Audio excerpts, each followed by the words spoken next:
This is Zach. This is definitely Zach. This is definitely still Zach. This is Zach. We haven't replaced him yet. What's that? This is definitely still Zach. This is Zach. This is Zach. Oh no. This is definitely Zach. I think they're following us. We haven't replaced him. Quick. This is definitely Quick, get to still the car. Zach. This No. is Zach. This is God. definitely Zach. Is that? We haven't replaced him yet. That's casting out This demons. is Zach. This is definitely Zach. Hey guys, hey Demon Heads. I'm Zach. I'm Bailey. And I'm Barbara. We have a guest on today. Her name is Barbara. She's awesome. Yes, she is. And this is Casting Out Demons, a comedy horror podcast. Made from our blood, sweat, and fears. TM. So yeah, to introduce our guest, Barbara. She actually chose the movie today. I did. She Super did. exciting. So what movie are we talking about, Babs? We're talking about Devil by M. Night Shyamalan. Yes. Woo! Now, we should say that the story is by M. Night Shyamalan. I forget who directed it. But Dolby Brothers? yes, Something that is like actually that is right. That rings a bell. So, it is the first and last movie of a Night Chronicles trilogy. Yes, which that is- never got yeah. off the ground, sadly. Even though Devil was a strong start. Yeah, it was supposed to be actually blah blah blah blah. She does this we every have time. we have the title, which was Reincarnate. Mm-hmm. And the last And thing, that's it. That's all that we have. It was supposed to have started filming in 2013, I believe. and I did extensive research on the matter, and by that I mean I did about 30 minutes of research, and the last time that this movie was talked about was in 2013, and it has not been mentioned since. So anyway, Yeah. should we get into trick or tweets? Oh yeah, I was gonna say one more thing. Oh, Zach, Barbara. Oh Damn God, it. I'm so. we fucking talked about. I know, this. but I'm so sorry, We Bailey. talked about Bailey. this. You made me wear clothes to this one, and I feel really weird now. I feel naked. You can take your clothes off. I'm okay. Give me a second. Okay, while Zach's doing that, imagine Buffalo Bill scene from Silence of the Lambs. That's what's going on in the background right now. while I'm It's a saying little this. better than that.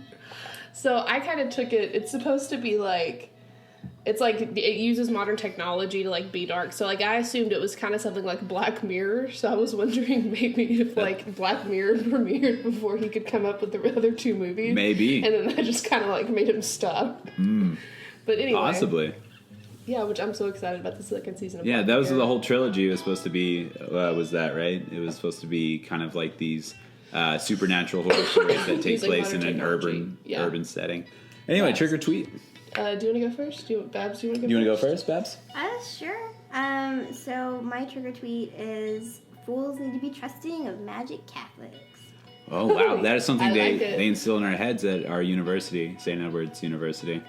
So, yes. Mine is, it'll make you ruin many a jelly biscuit, and it has only confirmed my fear that elevators are more risk than reward. Hashtag only escalators.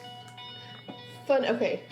Funny point about that before I do my trick or tweet. Actually, I'll do my trick or tweet first. Mm-hmm. And then I'll Okay, go go ahead. back to that. Okay, so my trick or tweet. Okay. So before I even say this, for those of you who are pretentious and movie snobs, I know that this is not all of the original quote. I know that. I'm still going to judge you. But here we go. Each of us is a thief and a liar, a con artist and a murderer. Warmest regards, the Elevator Squad. That's pretty You good. know, like the Breakfast Club. I mean, you paraphrased it. I feel like you didn't get the quote exactly right. You know? I only had 140 characters. Yeah, well. You can only do so much. Now, what Bailey is referring to is that there are 4 people in this elevator, There are all of actually which... 5. Is there? There are 5 people in this elevator, There are only yes. 4, yeah. Yeah. There are only, yeah. Yeah, that makes more sense now that I think about it. Yeah, there is 5. Yeah, but I just I just watched Breakfast this Club. movie, I promise. Again. Yeah. I'm getting so many text messages. I'm sorry about that. But Bailey's referring to that there is kind of an archetype of each of these characters that exists within the confines of this elevator. Mm-hmm. And they have a little run-in, I would say, with a character you may be familiar with. He is the title character of this movie. Devil. Devil. Not the devil. He dropped the article. Yeah, and good. I do the same thing before every podcast. I drop all of my articles of clothing And I come in here and I have myself a little artistic showing, as I like to put it. Do you actually take all your clothes off so you feel closer to the Lord? Well, yeah. Well, if the devil is real, which we now know he is, because there's a movie about him, and that's all it takes for something to be real, is to have a movie made about it, and that means God must exist too. Snarky. Yeah. Yeah. I just spewed out water everywhere, demon heads. So did you know that M. Night Shyamalan ghost wrote "She's All That"? That's real. Shut up. Really? Yes. Look that up. That's a fact. I read it in an interview. What would go in, one of my least favorite lines of this movie is when he says, "Go suck a butt." I'm sorry, what? Why is that a real line in this movie? Well, It keep in bothers mind, me. M. Night Shyamalan wrote the story, not the script. Okay, so good. that's something. Yeah, because I have... Unless he ghost wrote this one too, but he's not credited as my the writer. criticisms are mainly with the screenwriting in this. Well, I will so- give you a counterpoint to show you how strong of a screenwriter M. Night Shyamalan is. He also wrote a little movie, and I do mean little, very implicitly, because he wrote Stuart Little. M. Night Shyamalan wrote Stuart Little. I did a lot of research today, and I came away with a better understanding of the movie After Earth, the Will Smith and Jaden Smith movie. I still haven't seen I it. actually liked that movie. It got I've a lot heard of nothing but criticism. terrible things about it, and then I read this interview, and it was just I talking actually about... liked it. No, Yeah. I'll support After Earth. I read an interview that was talking about how it's more of commentary on America using pre-racial judgment to say a movie's good or not. So the fact that the story was by two people that weren't white people, it's kind of It might also be the hatred towards Jaden Smith, Mm-hmm. maybe a little bit, maybe. fair enough. I Absolutely. could see that. Well, I still haven't seen the movie. I don't want to make too much of a judgment, but you know what movie I have seen? Devil, and that's what you call a segue. It's brisk. It's economically scary / funny. Plays out like an extended episode of Twilight Zone, and that's fine by me. Oh my gosh. So I do like the beginning opening shot. It feels a lot to me like Candyman. If you've ever seen Candyman and how it starts by like descending upon a cityscape. But I also I took the shots where we're looking up as the devil looking up. That's how I took it. Ooh, When the camera's, interesting. like, Yeah, moving up. because I love how that's how the movie starts, because you just see the cityscape upside down, and it's almost reminiscent of God. I just had Christopher Nolan, like something he would do. Yeah, very Inception-y. Yeah, Inception-y, exactly. Or maybe like Reflections. I don't know. This is the kind of shit that I love to do in my spare time. So don't. What? That's interesting. Yeah. So I also really liked the opening shot. I didn't quite think it out as deeply as that, but no, that's interesting. It is a really interesting shot, and it kind of shows you that what's at play here is definitely not of the norm. Yeah. And that if you were to throw up, for instance, a jelly sandwich, that it would land jelly down. And the whole city is jelly down. And it's a good thing because the movie gels together really nicely.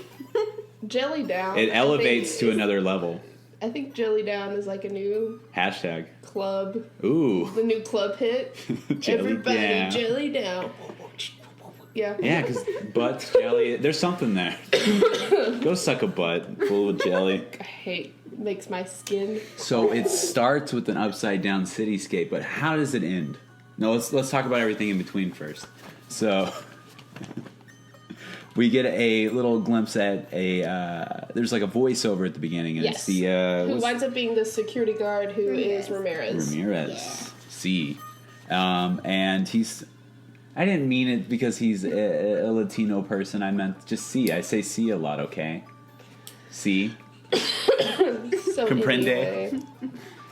So what happens next, Bailey? What are we introduced to? So we're introduced to the detective whose name is Bowen, and he is at Bowden, right? I have It's Bowen. Bowden. It's the Bowden, D. okay. There's a D in there. That's all right. Sorry. Bowden. Bowden. So It Bowden bodes well. is at breakfast with one of his friends, and they're talking about, how if he's moving on and how he is, because it comes out that Bowden's son and wife were killed on Bethlehem Turnpike, which I think is also very significant that it's called Bethlehem Turnpike, because, in the city of Bethlehem, Jesus Christ was born. Oh, And so, okay. yeah, it was Bethlehem Pike. And so it turns out his wife and son were killed in a hit and run, and the guy was never found. Yeah, and who's the guy that he's talking to? His sponsor. Yes. Detective Bowden is a part of Alcoholics Anonymous. Yeah, he tried to pull a Nick Cage in Leaving Las Vegas and drink himself to death. Yeah, and what's interesting about the movie is that it introduces us to this concept of these two people that are in Alcoholics Anonymous, and as people that aren't in Alcoholics Anonymous, we're not supposed to know that they're in it. It's supposed to be anonymous. So I thought that was an interesting way to tell the story by kind of subverting the notions that most people are accustomed to. And it kind of shows you that the whole thing's upside down, just like how you showed in the first shot. Anyway. So, so then it cuts to, we have someone committing suicide, and the voiceover tells us that kind of, this is based off of the Devil's Meeting folklore, which I couldn't find a lot on it, / I didn't really want to. M. Night Shyamalan said it's based off of an Agatha Christie novel. I actually have the novel. Then there were none. Yes, and then there were none. Yes. Yep. Do you want to tell us what that's about? I believe, is that the one that's also known as like the 10 Little Indians? I think so. Is that the one? I only did a brief amount of research on it. I can only tell you that the overarching themes are basically the same, that there are a number of people that are in a very confined space and they have an encounter with the devil. Mm-hmm. So, 1883, I believe. Maybe. Is that when she was rocking shit? 1983? Is Agatha Christie still around? I don't know if she's still alive, but 1939 novel. 1930. I was like, sounds more like it. yeah. Yeah, I have it written down right. Anyway, so then there is a janitor who has his headphones on, and he's waxing the floor, getting his little wax on. And then we see from behind him that someone jumps out of a window and commits suicide. And the voiceover from Ramirez continues at this point and says that whenever he is there, which I understand that in common mythology or theology rather, that Satan is presented as a male character. But I think that this is a good job kind of making the audience assume that whenever we are going to find the devil, it's going to be a male person. And I think that they play with those notions whenever they do get to the elevator scene. The whole movie takes place in an elevator, but the final elevator scene where it's between the last two characters standing, and one's a guy and one's a girl. So the audience has this notion in the back of their minds that it's a guy, but everybody in the movie thinks that it's the girl. So it's really interesting that they play with that. Yeah. So whenever he arrives, things start to go down. And Ramirez in his voiceover talks about how it always usually starts with a suicide because he has to take a soul in order to take over a soul. Mm-hmm. And so it always usually starts with a suicide because suicide is one of the ultimate sins in textbook Christianity. A lot of Catholicism, now, especially. Now there are a lot of variations on that, but in like old school religion, suicide is one of the Catholics, ultimate sins. Yeah. And we should say that this person, they jump out of the window and they land on a truck, and no one is. I think this kind of also plays to the notion that everybody's kind of oblivious to what's happening, and that this truck, there's someone that's able to jump out of a window, land on a truck, and have the truck roll down, and without anybody noticing it happening. Yeah, and there's also, it pans over, and there is a rosary. This person is holding a rosary. Yes, absolutely, and that's something that Detective Bowden, or Bowden, let's agree on the pronunciation. Bowden. Let's I'd go say Bowden. Bowden. So Detective Bowden is the first person to point out the rosary. It's like, I don't know of many people that if it's like they get pushed out the window, that's what they're grabbing towards is a rosary. And that's kind of showing that one or two things, that he's very deductive and he's good at his job. He's a good detective. And it also is showing that he wouldn't be one that would really reach to religion in that situation. Yeah. So that's why he's also very dismissive, ultimately, of Ramirez explaining. Although he is kind of, like, throughout the movie, he's like, so hypothetically, if I were to believe this, which I don't, what would happen next? So it's interesting that they have that dichotomy of him being a non-religious person that would discount that and then somehow still believe it because, I don't know, it's a very interesting dichotomy. So what happens next? So then Detective Bowden, they go and they find the truck, and they think that somebody jumped from the building that they found the truck at. And then he's like, he looks down, there's water rushing. He's like, there's no glass here. This happened in a different building. So then he's deducing all this stuff, almost almost like Sherlock Holmes, Yes. almost a Holmesian figure, if I may And say. so, They find a janitor cleaning up the glass at that Yes. building, and I thought it was strange that the janitor didn't think anything of all this shattered glass by the building. Yeah. Just swept it up. Well, none of us really live in an actual metropolis. I mean, Austin is expanding as it isn't near the same levels Yeah. as New York. But it makes you wonder maybe that if broken windows on skyscrapers isn't that uncommon. There are a lot of birds flying and stuff like that, and high winds, maybe hail. I don't know. Maybe it's more common than we think. But I also thought that was very peculiar that he was just kind of sweeping and it up. his No big deal. acting's not super great either, because they're like, what happened here? Or whatever. They ask him a yes or no question, he's like, yeah. Exactly like that. And you're like, Yeah. wait. And so it winds up, he and his partner, whose name I have right here, hold on. They dodge a piece of falling Yes. glass. I don't have his partner's name. Yeah. Yeah, I do. Markowitz. Markowitz, yeah. Markowitz, there's a giant shard of glass that comes crashing down, and luckily they miss it by a split second. Mm-hmm. And that's, yeah. So he's like, I officially declare this a crime scene. Then they go in the building. And at this point, there's this other side story taking place, which becomes the main story. There are these characters who enter this building, and one by one, they're all presented with reasons to get on this elevator. Yes. We have the Ben character, who is the security guard, who's a temp, and he has to run something up to the whatever floor. And then we have the Vince McCormick, who's our salesman. Yeah. Because they actually, in the credits and everything, even if you watch with subtitles, they never put their names. They just have their occupation. So it's just old woman, young woman, mechanic, guard, and salesman. yeah. And they do. That has a very Agatha Christie. Oh yeah, I haven't really read any Agatha Christie, so is that something that she's very known for? Is kind of just giving archetypes as Yeah. interesting. So I thought that was nifty. And M. Night Shyamalan makes no bones about it. He's like, yeah, this is definitely reference to that story that Agatha Christie. So if that is true, then that makes total sense why they would do that. So that's very interesting. Even in the IMDb page, they don't have the characters' names. I had to go to Wikipedia. Well, Wikipedia is the first place I go, but I had to find the names on Wikipedia of the characters for the Recasting Out Demons segment coming soon. Boo, boo, boo. So they Ben goes to the elevator to bring something up to the 32nd floor or something.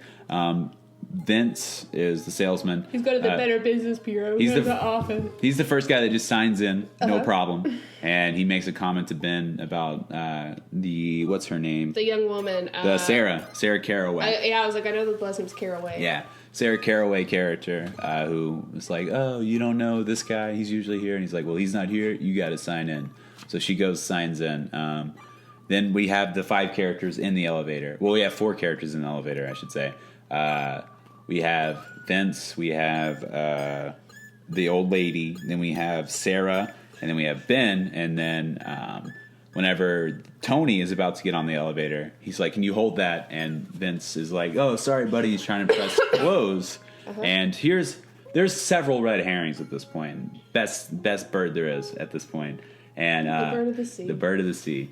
And there was this episode of this. Zach was convinced that red herrings were birds and they are fish. Yes. Yeah. And I made that such a big point because we were talking about Alfred Hitchcock's The Birds. And really drove it home. Yeah, it was a great point, and if I was right, if that was actually, it would be a hell of a point. But I went back and I was like, I was wrong. So. Yeah, because Austin and I were like, I don't know if that's a bird. I'm like, dude, I'm basically, I know everything. I did research, it's a bird. I know. There's like herons, which are birds. Yes. That's where I was thinking, but it's But red herring. Yeah. So that's where I got confused. But where I'm not confused is that this movie is chock full of red herrings. And one of the first ones is Well, I mean, an actual red, too, because each of the characters has some sort of red attire on. yeah, and that's a very stylistic choice for most directors, Yes. especially Guillermo del Toro. I can never pronounce his name Guillermo del correctly. Toro? Yeah, he's very prevalent with that. I don't know if you've ever seen the Katie Holmes movie that he did. Don't Be Afraid of the Dark, yeah. Which That is actually movie's a so remake, yeah. Yeah, that movie's so underrated. By the way, that's a terrifying movie. Yeah, you should watch the original, the Kim Darby one. Ooh, from like, I think it's 1962 or 3. Yeah, good The year for original me. is horrifying. And I mean, he did a really good job of revamping it because even the final line in the Katie Holmes version is the same as Right the final on. line in the Kim Darby version. Very, very cool. So Tony gets on. He makes a passive-aggressive remark. He's like, "Thanks, man," or something along those lines. And Vince is like, "Oh, I tried, whatever." So they're all awkwardly on this elevator, and it's going up. Then it stops. And then we get kind of introduced to the people that work for Caraway Surveillance. Yeah, who and are those Lustig and Ramirez. Yes. And they kind of notice that the elevator, or who comes in and notices it? Is it Lustig? No. It's Ramirez notices it, right? yeah, and then they And it's elevator phone 6, Dwight, which is yes. kind of heavy-handed. Which they Yeah. call up Dwight, who's actually working on the glass, the broken glass from the floor where someone jumped. Yeah. And he's like, okay, I'll go check it out Yeah. because it shouldn't be in maintenance mode. Yeah, absolutely. So these characters are stuck in the elevator, and I don't know, when do the cops get involved with this? So we start out with Lustig and Ramirez trying to handle it. Yeah. And then we find out that they can hear Lustig and Ramirez, but Lustig and Ramirez cannot hear them. Yeah. They only have audio. Yeah. And so the cops get involved once the first person is Killed. Yeah. And that's Vince. We're skipping ahead quite a bit, though. So I know that there's like an explicit point, whatever, the music's getting really annoying. They had to turn the music off. Yeah, which is actually, I want to point out that for a second. It's don't sit under that apple tree, and so I took that as an allusion to the apple in the Garden of Eden. Ooh, interesting. Very. That's how I took it, yeah. That's good. Yeah, that's how, anyway. I think we that's should my- just end right there. That's my point. That's a really good point. And Vince sings this song, and I want to say that the way that the elevator scenes are shot, it's kind of like these POV shots almost, where the characters are willingly looking at the camera, like each one is holding the camera, and kind of symbolically, each one could be the one who was Satan watching all these plans unfold. So it's kind of an accusatory, yet kind of putting each character in a position where they could be the one empowered, in a sense, in the situation. Yeah. So then we get introduced to the fact that Ben is claustrophobic. That comes up. He's like, "I don't do well in small spaces, man." Yeah, kind because of apparently his brother, like, locked him. in a thing for 6 hours. In a trunk, In a yeah. trunk for 6 I hours. was like, who does that? There's some fucked up people, man. God. I don't know if you know that. There's some fucked up people out there, man. I don't know. I feel like my brother might have done that to me if he had the opportunity. I'm sure my brother would. My brother once threw me through a door, so Jeez. yeah. He's like my best friend now, though. Things are great. Because he threw you through the door? No. You know what? But when God throws you Through a door. he opens another door for you and your brother to become best friends. Or whenever God throws you through a door, he gives you a broken window to be a segue back into the devil. So here we are. We're back in it. The elevator's stuck. What's going on at this point? And so at this point, the elevator's stuck, and they tell them that they're going to have to turn out the lights for a second to see Yeah. if it's an electrical thing. And so we have Dwight, who's like the maintenance guy, who's like trying Yeah. to figure out what's going on. And so we cut to The lights Dwight. get turned off. Yes. And no, because there was the ass slapping scene before that. So like she's like standing there and she looks back and she's like, "Did you just touch my ass?" So that's kind To of Vince, like yeah. to Vince, and that's trying to show that he might be the one. And there's several red herrings, and that's because the devil's at play, he's a trickster, you know that. He's the guy that came up with Trick cereal, so just try to pull a rabbit out of my hat there. So anyway, so that happens, and so then we they're cut to like, Dwight, yeah, Dwight's like, "I gotta turn off the electricity for this thing." So they turn off the lights, and there's some shuffling, there's some ruffling, there's some buffling, and at this point, we come to, and Sarah is screaming, agonizing in pain, and we come to find out that someone has It looks like a claw marks on her a back. claw mark. It almost looks like someone bit her. Could have been a serrated blade, according to Tony. And so they're kind of, at this point, they're very paranoid. That's when the cops get involved, not whenever Vince is killed, because then that's an assault. So they get the cops involved in that, right?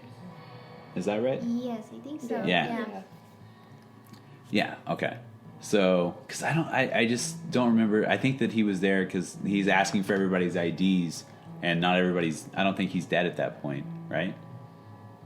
He's not. He's not dead at that point. Yeah. You're right. So then the cops get involved because of the incident. Because they're out in the lobby. I think Ramirez gets the cops because of this. No, okay, I know exactly what happens now. Okay, so they see her lift up her shirt, and then she has the mark, and then they're like, we have to call the cops. And then he's outside flirting. Detective Bowden's outside flirting with that girl who's kind of irrelevant to the story. I guess kind of symbolic that he's able to get on the horse again. And, Yeah, and it's on the forensic. She's Yeah. on the forensics team, and they're talking about the suicide note. And the suicide note is totally coherent until at the end where it says, I can hear the devil's footsteps. And then she makes her remark that suicide notes are usually all crazy or all coherent, but never mixed. So she's like, there's something else going on here. And this is kind of Detective Bowden kind of get introduced to the idea the devil might be at play here. That he gets a call on the intercom, and I think that suicide thing happens later whenever he goes up and visits her on the top floor, though, right? For the. Because he's outside talking to her, and he gets the call and then goes up there, talks to the cops and everything. Then he goes up to see the scene, and then he gets called back down because of the murder, right? Because I think that whenever she gets the suicide note, it's whenever she's up there dusting and everything. And whenever he gets called in, they're outside of the building on the bottom floor. I'm 99% sure that's how it went down. Yeah, so anyway, Yeah. at this point, okay, Bowden's back in the... Yeah, he's back in the surveillance room, and he sees the cut on Sarah, and he asks to see everybody's IDs. And so then we wind up, we cut back to Dwight, who has a near miss with dying.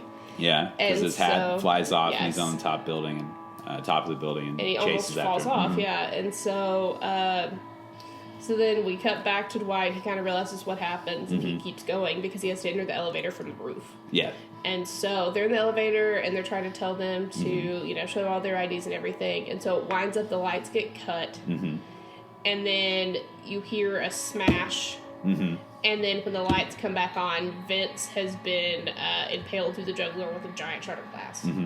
and I don't know if it's at this point or before this, but there is a interference, and there's an overlay of a demonic face that Ramirez attaches to, and Lustig is kind of like resistant rather to tell the cops about this because he's religious and everything, and he doesn't think it's anything. So that's there. We had to talk about that because it's kind of a turning point in a lot of ways. But so it comes to there is a large shard of glass through Vince's neck, and he's dead. And he winds up dying, and so they ask... Bowden asks on the intercom, and I almost called him Trey. Yeah. Woo, Tony. And so Tony winds up shaking his head no. Yeah. Because they can't, like we said, they can't hear any of the people in the elevator. And so he winds up telling them to stay as still as possible because now it's a crime scene and try to not mess with anything so they can kind of figure it out. So then they become obsessed with learning who everybody is, and they get these the sign-in list, the ID thing. They're getting everything they can to kind of Getting the discern. log, yeah. And they get to the point where they're like, one of these people didn't sign in. And so at this point, they're like, okay, the old lady is Jane Kowski. We have, we kind of find out a little bit about their backstory. So, like, we have the thug who has been the guard, and he's apparently has a bunch of assaults on his record. 13, I think. 13. And then we have Sarah Caraway, who is blackmailing a bunch of men. including possibly her current husband, Exactly. Caraway. And then we have, we can't find anything on, I almost call him, damn it, Tony. Tony. Can't find anything on Tony. Can't find anything on Tony. And then we find out Vince, out of his pocket, they find a Better Business Bureau letter.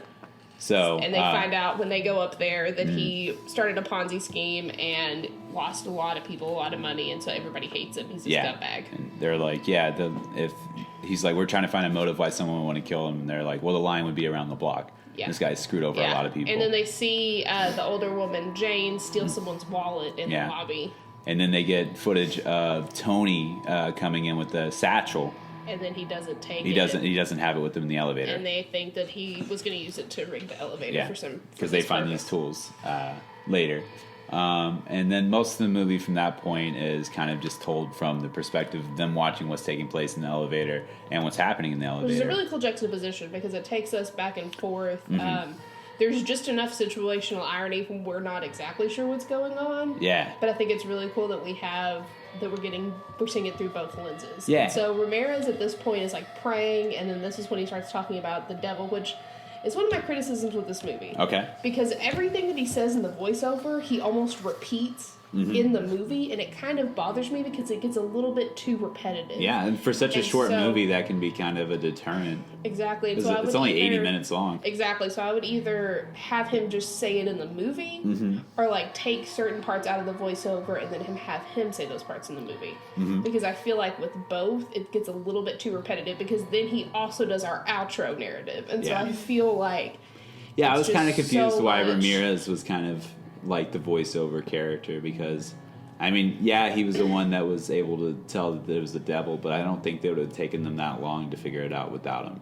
So I don't think he was as essential as a character as the character should have been who was doing the voiceover. Maybe Detective Bowden should have done it because he was arguably the most important character. I understand why they didn't get Tony to do it because that would be kind of, I don't know, he's not the devil. It's kind of, Maybe so. I feel like Detective Bowden didn't really have enough understanding of what was going on, and the only Yeah. reason he got that understanding was because of Ramirez. Yeah. But I don't know. I kind of liked Ramirez as a character. Yeah, I like him as a character, and I don't mind him doing the voiceover, but I just wish that he hadn't done the voiceover. We had the intro voiceover, like the intro narration, Yeah. and then he says the same thing, almost word for word, in Yeah. the movie, and then we have him repeat some things that he already said Yeah. in the outro. So he's praying over them at one point, right? Everybody's out. I forget why they're out because they're trying to find. They're trying to find Dwight at this point because they can't. Yeah, and then they Dwight- see all of them looking up at something, and it's Dwight's blood is pooling because Dwight has had near miss after near miss, and finally he gets impaled. Yeah, he falls from The roof. at least 20 stories up, and hits the elevator. His harness breaks. Yeah, And I felt for Dwight. He seemed like a really nice guy, and I want to know why such a big building didn't have more than one maintenance guy. absolutely. You know, and like something that's serious going on. And why not more than one maintenance entrance to where they could get to the elevator in a much more practical way instead of like Mission Impossibling down. I mean, it's just like it like ties into like I think what Ramirez is saying about like how everything goes wrong when the devil's there. Like they, you know, Yeah. they might have had more people on crew, but what if they got sick? You know, or like Yeah. Happened But I- that day. yeah, exactly. And maybe the reason they don't have more like entrance points is, I mean, the elevator company is closed down now, so there's probably a lot of poor planning on their part. So that also lends. Maybe this has been the devil's plan for a long time. So yeah. yeah. And so yeah, at this point Vince is dead, Mm-hmm. and so they're trying to like tell them like don't let it get dark in the elevator. Mm-hmm. Keep your cell phone lights on. Yeah, and then So- their cell phones get Their cell phones smacked get of their knocked hands. out of their hands. Yeah. And so then Who's the next to go down? It's Jane, Jane. Yeah, Jane goes down. she wasn't getting hanged. Yeah, by one of the lights that popped down as the result of Vince falling. not Vince. Or Dwight, sorry. Dwight falling. Apologies. Dwight hits that, and some lights pop out, and she gets hung on one of them. And this immediately leads Ben and Sarah to kind of team up against Tony. Yeah, and because so he was the one that messed with the light thing whenever Yeah. it first came down. Because he was trying to get out to like look what was going on, and so Sarah's like, he's trying to Escape. to escape. He's trying to escape because he did it, and he like Tony like brings him back down. He's like, "What the fuck are you doing? Like I'm a mechanic. Like I'm trying to Yeah. figure out what's going on." And so Ben becomes our scapegoat. Yeah. And so he winds up untying Jane and like. Well, locking Tony her becomes the down. scapegoat. Yeah, not Ben. Tony. No, and at this point, we Tony. should say that Lustig is down in the basement.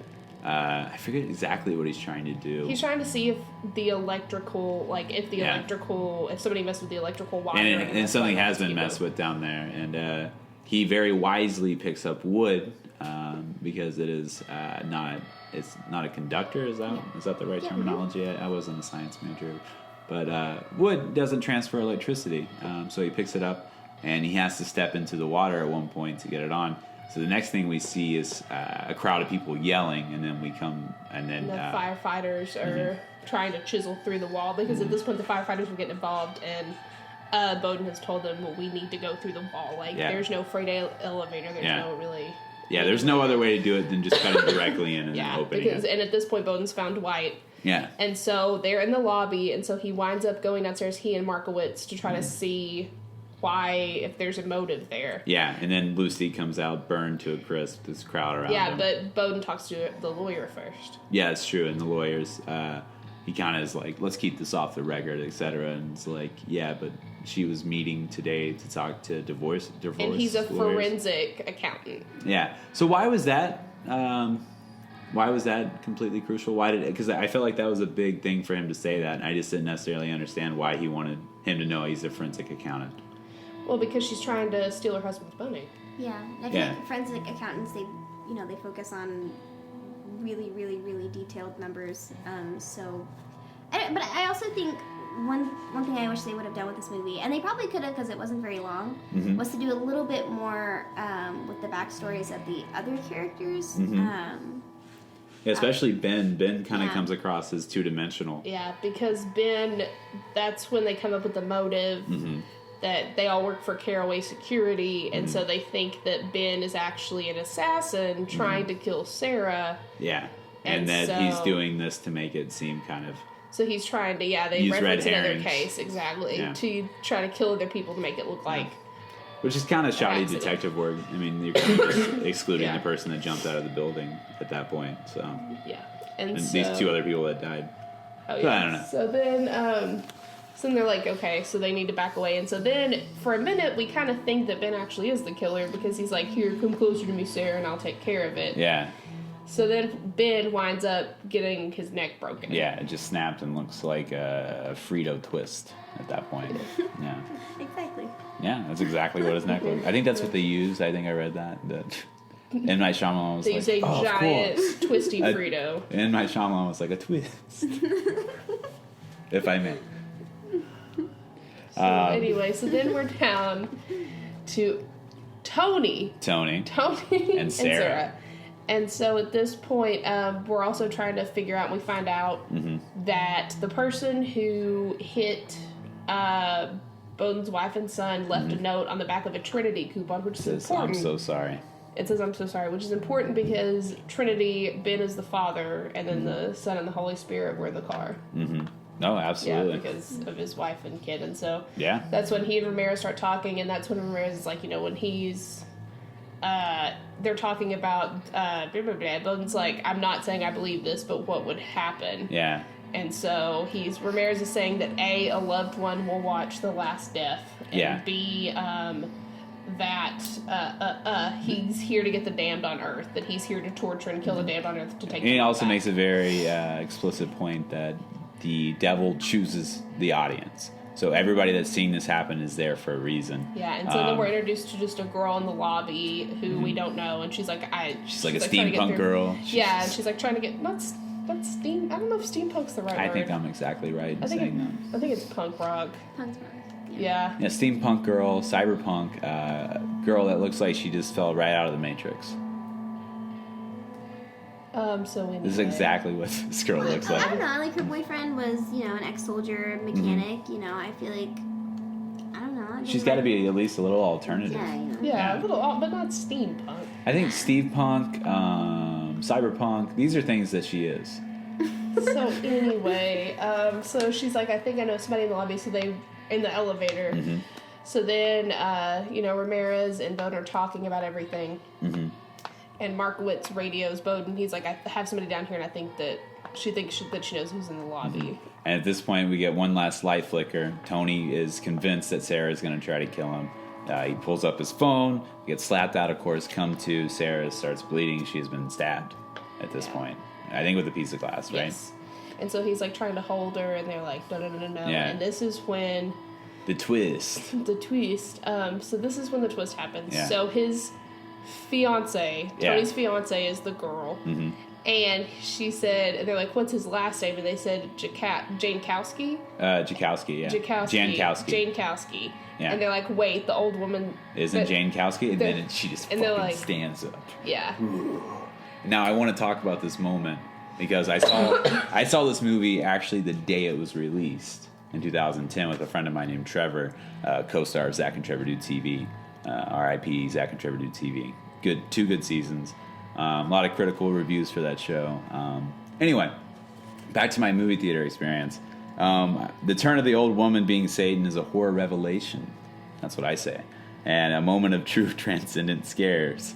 When this happened, I witnessed at least 7 people leave the movie theater. Not because they thought the movie was stupid, but because they were actually really terrified. And they left crying. That's something I witnessed when I was watching this movie. So I feel like this movie has to be contextualized a little bit. If you're watching it on your laptop or if you're watching it on like your home TV, it's probably not going to have the same, and not to sound really douchey by using, but gravitas. Whenever that moment is so palpable. Whenever you're in a group, whenever it's jam-packed and everyone's around you, that moment is 10 times more scary. Almost on par with Invasion of the Body Snatchers, that moment. Just like, because you get goosebumps, you feel it like chill your spine a little bit. I actually have beef though. Beef But away. Not who. Come on, Beefaroni. Okay, so not with who the devil is, but rather all of her dialogue I think is so poorly written. I think Yeah. that a lot of her dialogue is not powerful. Okay, almost whenever it's comes Satan, across as whenever comical. yeah. Yes, and when she's like, damn, I really wanted you. I just don't think it's written well. I feel like it should have been not like super profound, but I think just a little bit better written. Ding, ding, ding. Satan pizza theory time. You ready for a slice of this? Yes. This is probably my most ridiculous Satan pizza theory to date, so strap in. So my Satan pizza theory is that the devil was actually there to save Tony's life. What? That doesn't sound very Satanly, does it? Well, that's because he was maybe, or she was never the devil at all, but God himself. And these other characters were completely inconsequential to what was going on. I'm talking about God from the Old Testament, of course. And maybe, just maybe, that maybe in the process of saving Tony, if it was Satan, maybe Satan got a little redemption after all. A little bit of Paradise Lost called back into action here, making Satan a sympathetic character, maybe? I don't know. But if you really think about it, it turned Tony's life around that moment. So anyway, that moment. Maybe it was God, maybe it was Satan. It's an interesting dichotomy that exists in that moment where you're like, is it Satan, is it God, you know? So in that moment, they have, Tony starts asking for him to take her instead of, because Sarah's still breathing, so he said take me instead of Sarah. Yeah. And she's like, blah, blah, blah, blah, blah, You think blah. this is Really going to bad, save really you? bad dialogue. You've already done this shit. I You think blocked- this is going to save you? And I blocked it all out because it's such poorly written dialogue. It was pretty poorly written. Good. And so- Well, really well acted, though, I should say. I think she did a great job. Yeah, with what she had, but it was just really, really poorly Yeah. written. They should have got M. Night Shyamalan to write that. For real though, like No, it I'm was being just serious, really yeah. badly written. And so he winds up confessing, and We get a cut to. Yeah, so he winds up confessing to Bowden that he's the one who hit his son and wife. So we get a cut to, and it's Logan Marshall Green clearly wearing a wig and driving a pickup truck, reaching for a beer, and he gets the beer. But when he looks up, there's a car. He hits it head on. It's Detective Bowden's family. Yeah, and so he says, "I'm so sorry." Yeah. It's the same words that are written on the Trinity Yeah. coupon, and so then Click, Satan, click, click. He Yeah. realizes it.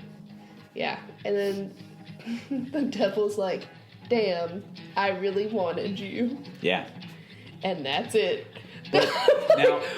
Now, I totally agree with you. 100% of the dialogue is very, very poor at that point. But let me counterpoint that and say, what if it wasn't Satan? As if I was saying earlier, what if it was God, and God was being comedic in this moment?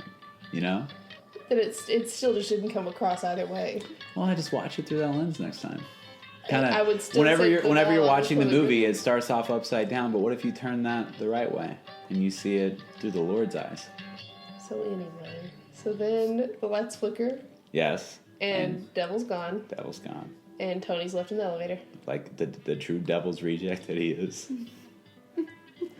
And so then There's like a music montage of them opening the elevator, and then he's like, "Where is she? Where is she? I want everybody to check everywhere. You need to find her." yeah. And we cut to it's Tony, Detective Bowden in the car.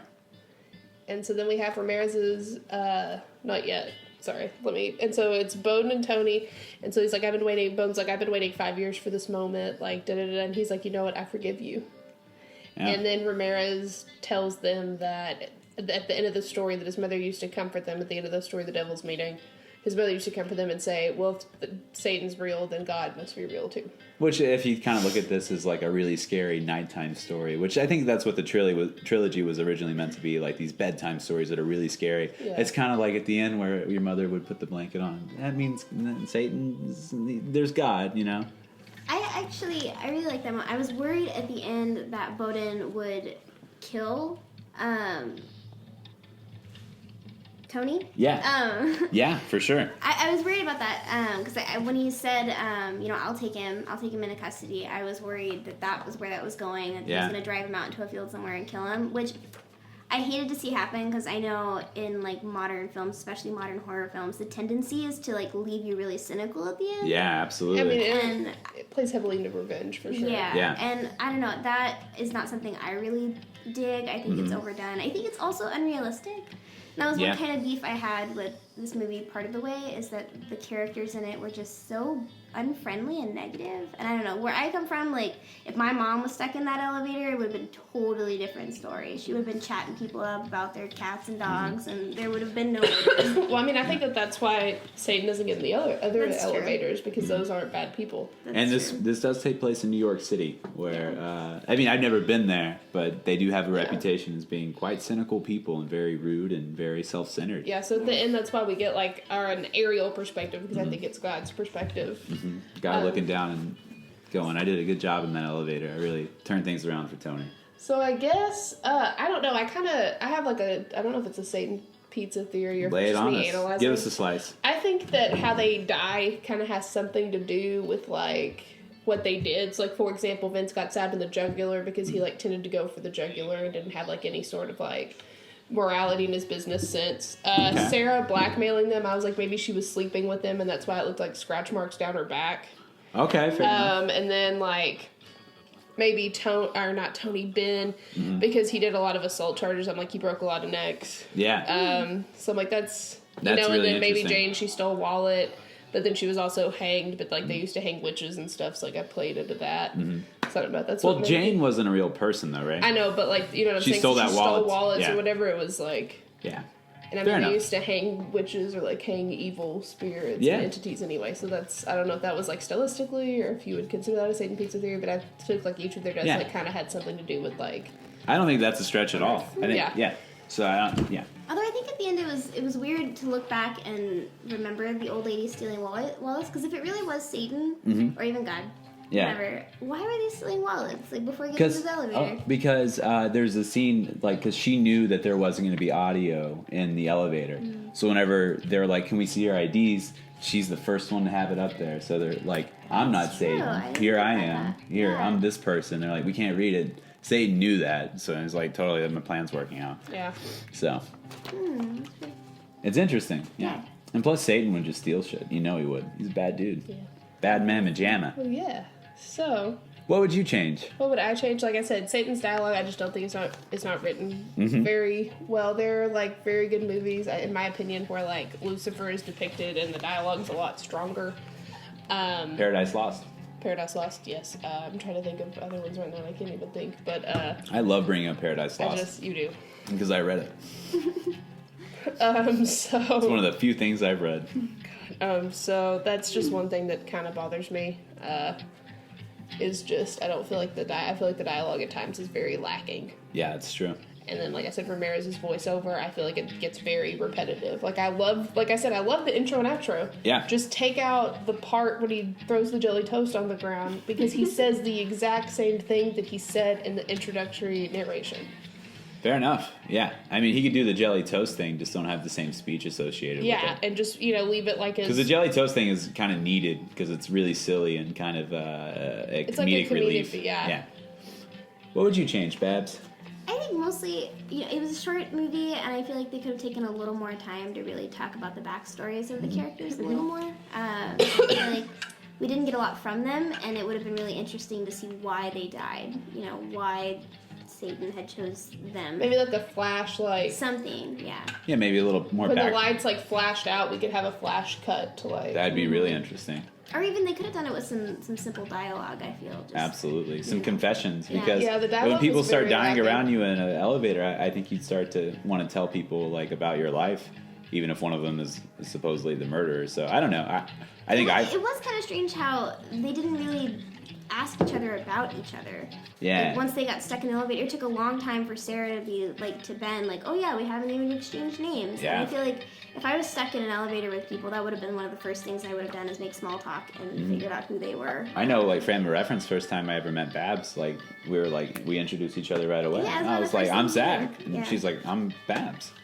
Yeah. So. Same thing with you, actually. Whenever we first met, we were just kind of like... I don't remember it. The awkward part about this is I don't remember the first time Zach. I remember the Zach first does. time I met Bailey, 'cause, and I can say this now because of statute of limitations, but I was very, very high at that moment when I met Bailey. And I I was remember that. extremely high when I met Bailey, like really high, and I was at my job. So, and Bailey was just like, "Hey," and I was like, "You're not. Do you work for me? What, are you gonna turn me in?" That's what I was thinking the entire time. But the point of that story is that I was like, even despite how high and paranoid I was able to get out a simple "I'm Zach. Yeah. Nice to meet you." I I guess really. maybe it's just city folk. They don't do that. Yeah. But where I come from, you at least. Well, because I mean, I feel like the places that all three of us are from, it's very common. Mm-hmm. Very to small make small town. talk, Yeah. Yeah. It really casts some light on us as people, right? Mhm. And that's why we cast out demons. And what would I change? And what would you recast out, demons? Well, let me talk about what I would change Oh, I first. forgot. Yeah, I understand you're trying to make the segue. I was trying to diffuse it a little bit before because I haven't got to what I would change yet. I actually really like what I would change, and maybe you would too if you gave me a chance. What would I change? Going into the movie at age 17, going into the movie at age 17 when I saw this movie in theaters, I believe the entire movie, based on the one trailer that I saw, I only saw like part of it because Trevor was trying to convince me to go. I hadn't heard of the movie. I saw like a very brief snippet of the trailer, and it was all in the elevator. So going into the movie, I thought the entire movie would take place in the elevator. So I was kind of disappointed when it didn't. Although I liked the idea of showing it inside and out, I kind of would just film it all from the elevator. And I think that would lend a hand to the claustrophobic scares that it was trying to go for, and only show the outside of the elevator when Tony gets out. And another thing I would change is I would have M. Night direct this. So that's what I would change. And when you talked about recasting out demons is what you talked about earlier, I'm going to go ahead and segue into that. Ethan Hawke as Detective Bowden. That's a good choice. I didn't think about that. She chose that as well. We chose the exact same Yeah. person, and we didn't know. Bradley Stryker as Tony. Not a lot of people know who Bradley Stryker was, but he was the actor who played Trey in the pilot episode of the OC. Yeah, we have two different trays. Yeah. So Logan Marshall Green eventually became the Trey character in the OC, but Brandon Stryker was the original one. So I thought it would be funny if he stole a role from him. Sissy Spacek as the devil. Okay. Yeah, I like that. Allison Lohman as Sarah Caraway. Allison Lohman is the lead character in Drag Me to Hell. I'm going to completely ruin his name, but Adewale Akinawu Agbaje, which is Echo from Lost, as Ben Larson. My friend David Spencer Finney is Vince McCormick. David Spencer Finney is a really cool dude I went to college with. I think he'd do a great job. Even though he's not really a scumbag like Vince is, I think that he's able to do that. He can capture that. I have Michael Pena as Ramirez and Christopher Lloyd as Lustig. Good. Babs, who do you have? I had a hard time thinking about how to recast. The only ones that really came to mind were for Detective Bowden. I thought of Joaquin Phoenix. Ooh, Yeah, very that's good. a good one. I don't know, because I feel like when I think of like the kind of character that plays like a down and out detective that's struggling and with a sad, tragic, dark past, I think of Joaquin Phoenix. Absolutely. And then Tony, I felt reminded me a lot, and even kind of looked like Jeremy Renner in some ways. Absolutely. Like soldier, mechanic kind of guy, a little bit stoic. Absolutely. I thought Jeremy Renner. That's a really good choice. And I remember the first time I saw it, I thought that the guy that played Vince originally when I first saw it was M. Night Shyamalan. The first time I saw him, then I realized it wasn't. But I think it might be fun to see M. Night Shyamalan as Vince. He was in a lot of his first movies. I know that. Cameos, yeah. Yeah, he would do the whole Alfred Hitchcock thing where he would appear in his film. But he was in in Signs, wasn't he? The guy that hit the Yes. Yeah, Joaquin Phoenix's. No, Mel Gibson's rather. Yeah. Yeah. I think that would have been really cool as well. I just think it might have been fun. Yeah. But I don't know if he has as much charisma as that guy does, though. Yeah. But I totally agree. It'd be an interesting thing. Is that it for you? yeah, I couldn't really think of anybody else. So, but I still No, it's like a great Joaquin job. Phoenix a lot. Joaquin I do Phoenix that is a better lot. than mine. I don't know. I like Ethan Hawke. Brandon's- He's a good choice. Brandon Stryker is just like, I mean, who even knows about him? Okay, so for mine, I have for Bowden, I have Ethan Hawke. Yeah, For the mechanic, I actually have Ben McKenzie. that's not okay. Fair enough. For the old woman, I have Doris Roberts. From Oh, Everybody Loves Raymond. and Grandma's Boy. Where's That's my interesting. figurine, Raymond? I got Deborah a figurine. And for a young woman, I have Rudy Mara. Ooh, Mara yeah, would be really absolutely. good. Salesman Jason Sudeikis. Yeah, absolutely. For the guard, Michael B. Jordan. Yeah, So Michael B. Jordan. I have him in a Casting Out Demons that we talked about. We're going to talk about later. Yeah. For Ramirez, I have John Leguizamo. 'Cause he hasn't been in anything in a That's while. interesting. Still He was in though. Chef. Some of them, Great job yeah. in Chef. Yeah, for sure. For Lustig, I have Dennis Hoffman. Who's Dennis Hoffman? The Graduate. Oh, Yeah. Dustin Dennis Hoffman, yeah. Hoffman. Dustin Hoffman. Yeah. Sorry, No, you're fine. I was. Bleh. Yeah, I can see I him. had like a weird train of thought in my head. Anyway, and then for Dwight, I have Zach Braff. Ooh, nice. Yeah. For Dwight, I had Rainn Wilson. I almost put John Krasinski. Ooh, interesting. Because Yeah, he sure. originally Yeah, was this is- supposed to audition for the role of Dwight, Yeah. and he was like, "No, I want to be Jim." And they were like, "Well, you're probably not gonna get the role then." Then he got a call seen back. Seth Rogen do Dwight because he auditioned for Dwight. Really? Yeah. Is it good? Eh? Ah, okay, I'll check it out. Dude, I love Seth Rogen, man. He's too lovable to be Dwight. That's true. Okay, so yeah, now that we've recast our demons, let's move on to our last segment, which is bone plugs and We haven't Hollywood. rated the movie. Oh, sorry. What would you give the movie on a scale of 1 to 10? 6.4.